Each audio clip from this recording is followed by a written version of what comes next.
Thriving Thursday. Hello, the Thriving Marriage family. I'm grateful to be here today. I hope you're having a fantastic day. Thriving Thursday, bringing you another live stream. I'm Heather Choate, and I'm just going to wait here a minute to let some people hop on.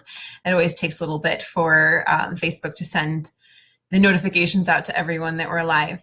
So I'll give it just a second here. But today we're going to be talking about what to do when your marriage and your life seem hard. And I know that this is something that weighs heavy on a lot of you. You're going through a lot of challenges right now in your marriage, in your life, so much so that it could even feel overwhelming. You might be feeling really burnt out. You might be feeling like you're constantly at a stress level like 10. I see some people are starting to catch on here. Hi, welcome. Please leave me a comment. Let me know, where are you at in the country? Where are you coming from? How your day is going, and any questions that you might have so that I can serve you best in our time here together. So go ahead and leave a comment for me. I always appreciate making these really interactive with you guys so I can serve you best. So go ahead, let me know where you're at and how your day is going, what kind of challenges you might be experiencing, what are the big challenges right now in your life, what is going on in your life that might make your life seem hard or your marriage seem hard for you right now, and we will go through that and dissect that. The whole purpose of today is to bring you some relief, to bring you some clarity, to bring you some comfort and some security. That is the intention of our time together here. So how are we going to do that? Well, let's first identify, where is the source of relief? What would bring you a sense of relief, a sense of calm, a sense of inner peace, a sense of knowing that everything is going to be okay? Is it going to come from out here? Is it going to come from anything I even say? No, it's going to come from something inside yourself, something that resonates with you.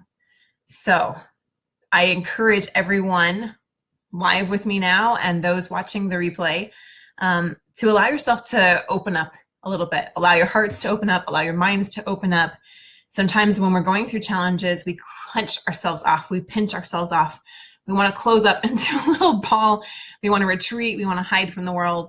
And that's understandable. We want to be able to protect ourselves when we're in really challenging circumstances. I encourage you that as you open up your heart, as you open up your mind and allow yourself to experience some of that the relief, the clarity, and the inner peace can come. So that is my first invitation. So yeah, if you're watching, go ahead and say hi. Let me know that you're there. Any questions that you might have.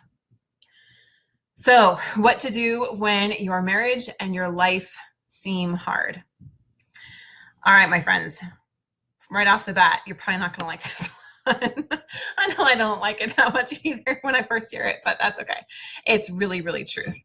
And I'll be honest, I've had a really challenging month, and there's been some different things that have gone on.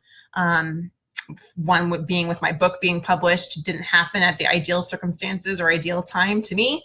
There were things outside of my control. Publisher chose to publish my book in the middle of a hurricane. It's not great for book sales. And been working on that project with them for a year and a half, but over 3 years. So anyway, I just wanted to let you know that, just being really raw and transparent, that I've been right there with you guys on this, that, you know, sometimes it feels like you're doing everything you can and you're still not getting where you want to go. So I'm putting all of these things to practice with you. Absolutely. And the first thing is, choose your hard. Okay. What do I mean by that? All right. Life is hard. Okay. Working on yourself, improving yourself, making changes is hard. Developing new skills and new habits, learning how to develop good communication skills, good communication structure and support in your marriage, learning how to meet and identify your partner's needs, learning how to move from a point of everything's about me to everything's about us. All of those things are hard, right? Changing your life is hard. Making any kind of improvement in your life is challenging. But what is harder, that or where you're at now? Where you're at now with, you know, all the chaos that you might be experiencing, the stress, the heartache, the fatigue, right? The feelings of loneliness, when you have so much anxiety inside you that you can't even seem to be able to get sleep anymore because these thoughts and these words of the last argument are just running rampant through your head, and you wake up and your home doesn't even feel like a home anymore, right? You come home and there's just tension between you and your spouse. That's hard. So I wish I could say everything's going to be just great and there's an easy, like, magic bullet, like a silver bullet or a magical cure or something. And that's just not the case. The truth is that life is hard. It's going to be hard either way. So recognize that it's hard either way. Choose your hard. Do you want to make it the hard changes that are going to get you going forward, get you where you want to be ideally, or are you going to keep letting life drag you down? So choose your hard. I say that with all the love and compassion in the world, because I know that it's difficult, and I know how easy it is to get sucked into the circumstances and these things that feel overwhelming to us. But the ultimate truth is, my friends, that we have a choice. And if you're looking for a magic silver, I'm pounding my fist now because I'm getting into this. I hope you're feeling it on the other side. But if you're looking for a magic bullet, if you're looking for a silver bullet, I'll tell you where it is. It's right here, in between your ears. That's it.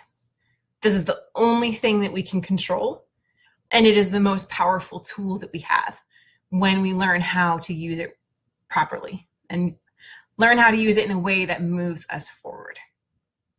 Do you agree with me?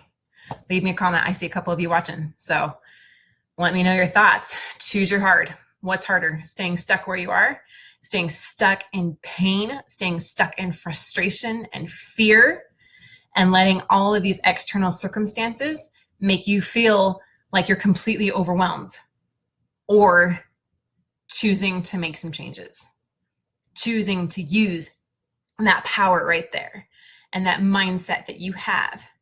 Learn to make yourself literally become invincible to circumstances, because it's not about what out there happens. Because we know, and especially those last couple of weeks with all the storms and the hurricanes and everything else that this country is experiencing, there's a lot we can't control. There's a lot we can't control. The only thing that we can control is what we do about it, the choices that we make, the way we choose to view it. So choose your heart. Okay, that's my first point. So, all right. I'm not seeing any comments yet. You guys are ignoring me. No, I'm just kidding. But please, let me know. Do you agree with that? Are you still struggling with that? Do you want me to go deeper on that? I can give some examples. There's Ashley. Do you believe in staying in a marriage with a bunch of emotional and slight physical abuse if we get therapy? I'm extremely depressed, I think, and I do not love, and I am unsure how we can make things better. Okay, Ashley, right off the bat, if there is any kind of physical abuse, we do not believe that that marriage should stay intact. We draw a really firm line there. So, but that's the decision that you have to make. And I can really appreciate how strong and how challenging that is for you at this point. So if your partner is willing to get a lot of help and get some extreme amounts of therapy and counseling to make some really big changes really fast, that's the only way that I could ever, with good conscience, say that you should stay in that situation. But if there's any kind of physical abuse, we don't recommend that you should stay in that kind of situation. So I hope that helps. And my heart goes out to you. But we can talk about things that you can do to empower yourself, to allow yourself to heal, to forgive, to be able to get yourself into the best situation and the best place possible. But one of the first things to do, if you're in any kind of physical danger, you must protect yourself, and you must protect, if you have children or anyone else that's in that situation, that has to come first. Yeah, absolutely, Ashley. And I'm sorry that you are going through that. That is very, very challenging. When someone else is inflicting that kind of damage upon your life, you simply have to step up and say, enough is enough. And I have a right to my physical body, my physical health, my wellness, and this is just in a damaging situation. So if you want to talk more about that, we can go into specifics. You're welcome to message me, and I can help point you in some more specific directions based on what's going on there. It's kind of hard to know just based off of a short thing there, but we do draw the line at any kind of physical abuse. So yeah, absolutely. So I hope that the rest of this can bring you some relief and some clarity as well as the other people that are joining us. So my first question is, as you're going through these challenging times and whatever the challenges might be, where is your focus? What are you focusing on? What kind of questions are you asking yourself? Okay. So one of the most powerful things that I've learned is that when we have challenging situations, if we simply change the types of questions that we ask, our lives change. So there's not great questions, and then there's really great questions. So Ashley asked a really great question. So I want to honor you, Ashley, for that. You're asking for help on what you can do. How do I make things better? So good job, girl. I really, really appreciate you asking that right here and right now. This is a perfect example of a great question. Let's talk about what maybe some not good questions would be in this situation. Why is this happening to me? Right? That's a really natural one. I'm not saying don't ask that. I'm just saying make sure you're asking some better questions, questions that are going to get you going forward. What can I do to make this better? Where do I go from here? What kind of help do we need in this situation? What kind of help can I offer my partner? What kind of help can I get for myself? How can I better love and nurture myself? How can I learn to forgive this person? How can I learn to forgive myself? Those kind of questions are going to get you moving forward so much more than the, why is this happening to me? Why does this always happen? It feels like this always happens, and why can't I ever get out of this happening? Any of those really like pity party kind of questions, it's so natural to be there, but they're not going to get you going forward where you want to be. And I hope Shelly is watching. She posted a question earlier, and if you're there, Shelly, go ahead and let me know. But I wanted to address something that she was talking about. So I'll see if she's on in a little bit, and then we can go back and forth live, which is a lot more fun. But really start to change your questions and you change your life. So, okay, so I'm going to put this in money terms, okay? Because I don't know why money just sometimes seems more tangible or easier to deal with than some of these big emotional issues. So what's a better question? How can I pay my $200 credit bill this month? Or how can I bring in $10,000 this month? Right? Do you see the difference, the different level of those questions? That's just a really base example. If all of my focus, we're talking about focus, is on the question of how do I make that credit card payment of $200? Think about the difference in if that's my entire focus and everything is going to that question alone, then I'm only going to be generating probably enough money to pay the $200 credit card bill. If my question, however, shifts from not just the $200 credit card bill, but my question shifts to how can I generate $10,000 this month? What do you think is going to happen? How much more likely am I going to generate more than just the $200, right? That's a higher level question. So as you kind of up level your questions, improve the quality of the questions that you're asking, the quality of your life will improve as well. Does that make sense? Can you see the value in that? So check in with yourself. What kind of questions have you been asking? You know, why can't they change? Why are they always doing this to me? You know, why is it this? Why is it that? Or what can I do about this? How can I improve this situation, right?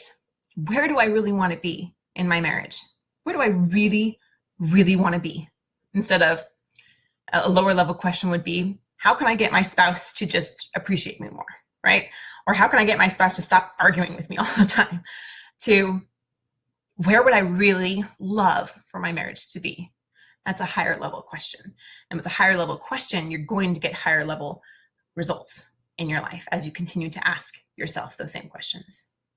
Yeah, absolutely. Thanks, Ashley. And then another really great question is, so where do I want to be? And what's it going to take to get there? So you can dissect it. The law of focus and the law of understanding where you want to go and why is like being able to steer your ship in the middle of a storm, rather than letting that storm just take you wherever it wants to go. Like we've seen with those hurricanes, right? It can just, life can just completely smash you to bits, tear apart everything that you have. unless you are deliberately steering yourself in a specific direction. So choose a point on the GPS, right? Choose a point on the map. I want to go here. Once you make that decision, now you can course correct and guide yourself to that destination because you know where you want to go. It baffles me, but sometimes in my own life and in many, many people's lives that I talk to, and just in general, people have no idea where they want to go. They are simply letting life happen to them instead of deliberately taking actions, asking questions, thinking thoughts that are going to move them in a specific direction. If you master this, remember I talked about the silver bullet? If you master this and you decide, this is where I want to go, this is why I want to be there, this is everything that it will mean to me to be there rather than where I am on the other side, then you can ask the better questions of how to get there. You start to steer your life and start to move yourself deliberately forward in a way that will fuel you and give you passion and energy and relief and direction and clarity, right? I've been through some incredibly terrifying experiences. And if I didn't choose where I wanted to go through those, it could have been completely overwhelming. And I would have just let everything happen to me rather than me choosing exactly where I wanted to go. It doesn't mean that the path's going to be easy, right? I said, choose your hard. Is it hard to get there in the middle of a storm? Absolutely. Are you going to make mistakes? Are you going to waver? Absolutely. But now you know where you want to go and you know why you want to get there. And when that why drives like so hard into your heart, so deep into your soul, then you just know you have that resolve. I'm going to do this no matter what, because that is so much better than letting the storm take me and do with me whatever it wants to do. I'm done with that. I deserve so much more than that. That's where we're at. That's what you deserve.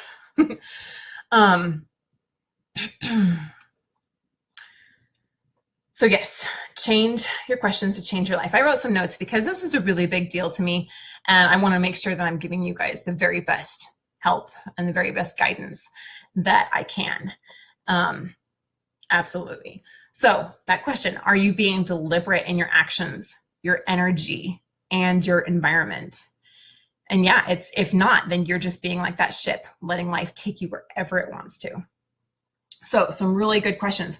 What do I want? What am I going to do? So this is the circumstance. What am I going to do about it? Right? How can I use the power and the influence that I have? And you do have power and influence, probably more than you even recognize. What am I going to do about this? Another really good question that I love is, what can I learn from this? Every single failure, every single challenge, every single hardship has the seed of an equal opportunity. I think I said that right. That's Napoleon Hill. I don't think I got it quite right. Every failure brings about the seed of an equivalent success. That's it. See, I just used my magic bullet, my silver bullet. It comes. But every failure brings with it the seed of an equivalent success. So if you can take this challenge that you're in and the difficulty that it is and turn it around and see, what can I learn from this? What lesson is in it that is so perfect for me and almost exactly what I needed to learn, so that I can learn from it, so I can grow from it. I can make better decisions that empower me going forward. So Ashley, I would encourage you to really sink into that, to take some quiet time and think about that. What can I learn from this? And here is another powerful one. What can I be grateful for? I know that can be really, really challenging in these challenges to find something to be grateful for. However, there are blessings. When you look for them, you will find them. The blessings are, maybe it's that I've been able to have strength in this that I didn't know I had. The blessing is that now I'm willing to step up and take some action for myself. The blessing can be that I have love and support from some friends and some family to get me through this hard time, right? So you just start to turn it around and look at every single thing that can be a blessing despite the difficulty of that circumstance. And I love this quote from Tony Robbins, which is, trade your expectation for appreciation and you will change your life. So trade your expectation for appreciation and you will change your life. I've really started to take this one home. Almost all of the unhappiness that we experience in life is because of an unmet expectation. So check in with yourself right now. Don't you think that that's true? I'm unhappy about this because it's not meeting this expectation. I feel like it should be this way and it's not. And I'm really unhappy about that.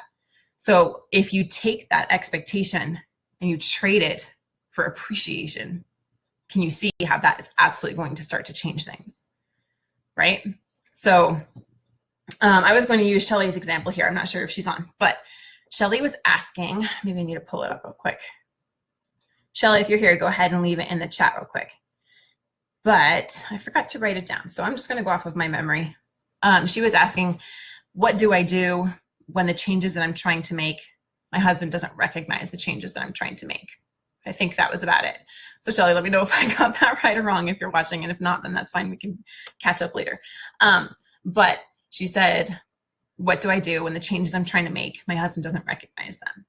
So right here, Shelly, is a perfect time when you can start to ask yourself some better questions about that situation. Can I control my husband? No.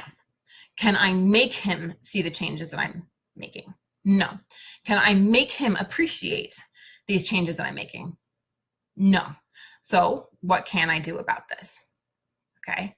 Start to shift your expectation that these changes that you're making are going to make him appreciate you more. That's the expectation, to start to change that to some appreciation. So how could we do that? Well, I appreciate that I am making these changes. I wasn't making them before, and now I'm showing a lot of inner strength and ability to change myself. He might not see it, but this is blessing my life. It's benefiting me. And that is worth it in and of itself. That is something I can be proud of. That is something I can stand on. And that is a huge reward right then and there, right? What else can you appreciate about it? Maybe your children are starting to notice the difference, and maybe they're recognizing it, and you can be appreciative of that. Maybe it's making things at work easier for you as well. Maybe you wake up and you just have more calmness about yourself. Maybe you have more confidence and assurance.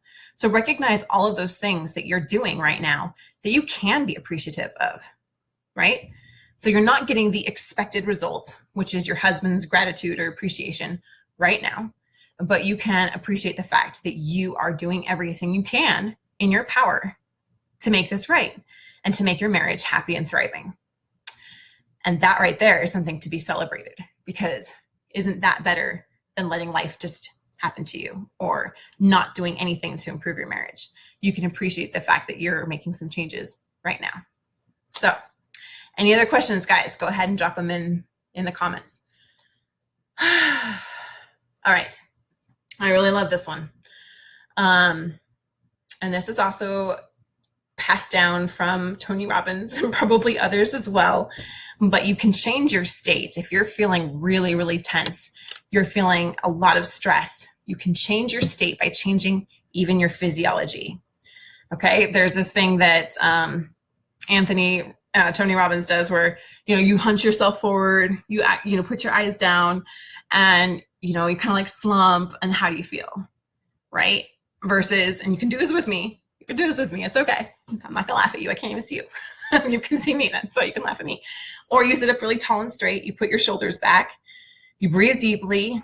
You keep your chest up, eyes forward, chin up. And how do you feel? Instant change in your state. That is because there is a powerful connection between our minds, our chemical, I'm trying to make up a word. Our chemistry, there we go. Chemicology, that's not a word. Our chemistry, which changes our physiology, right? There's a really powerful connection that goes on there on a neural level and a physical level. So you can change your state by changing your physiology, and especially your breathing. So taking those really full, deep breaths and relaxing your nervous system, allowing your body to slow down, allows your mind to slow down and open up to solutions. When you're all tense and you're all fearful and you're all angry, you're like breathing up in your upper respiratory, really shallow breaths, and it puts your body into a panic mode. So much so that I'm going to share this really beautiful message here. This is from the Master Key System by Charles Haanel. And he said, fear is a powerful form of thought. It paralyzes the nerve centers, thus affecting the circulation of the blood.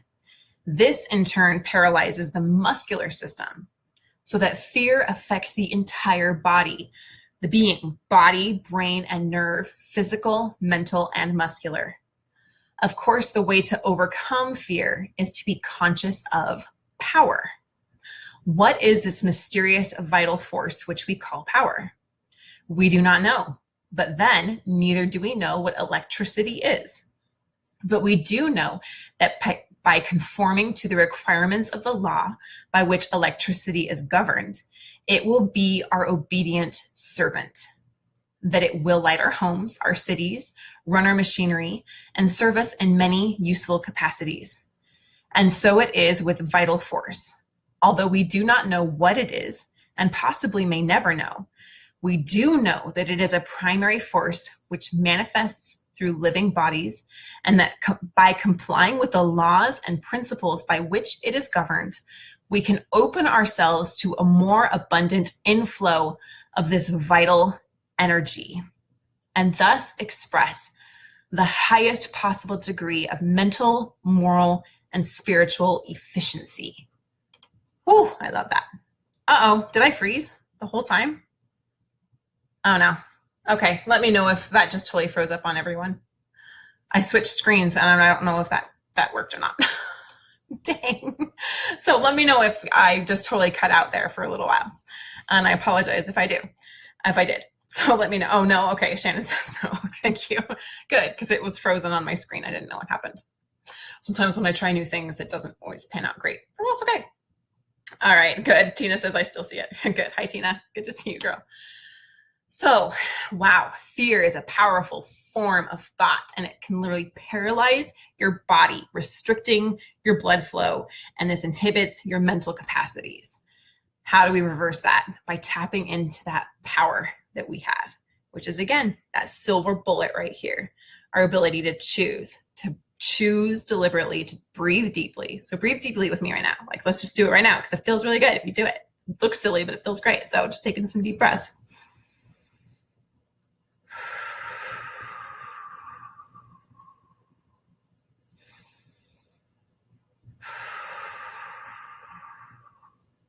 As you slow down your nervous system, your circulatory system, it allows your mind to be so much clearer.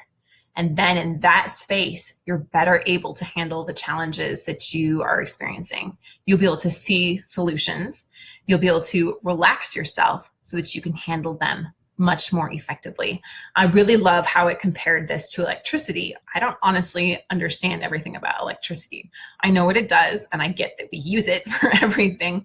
But if I was to like say what actually it is, like where does this energy just come from?